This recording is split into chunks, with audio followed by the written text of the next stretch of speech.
Kumusta mga batang 90s? Alam nyo guys, tayo yung pinakamasayang ah, kabataan na nangyari sa ating buhay.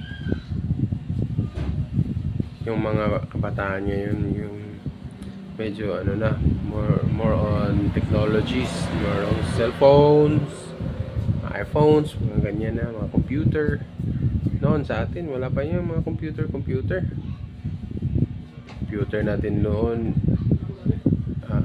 Naglalaro ng tumbang preso, patintero, mga lastiko, jo, Jolin pa noon.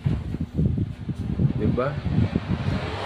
Paramihan pa ng Jolin ilalagay sa pakang yung lalagyan ng tanduay. Ngayon, wala ka nang makikitang batang naglalaro ng mga ganyan. Hindi mo na makikita ang bata na nagdadampa yung sa lastiko. Hindi mo na makita yung mga bata na nagjojolin sa daan na may mga putas.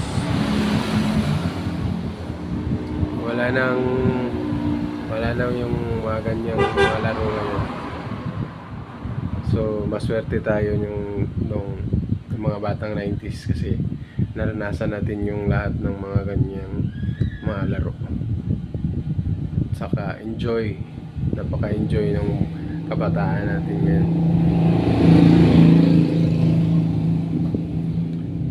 Yun lang po. Maraming salamat sa inyong lahat. Bye!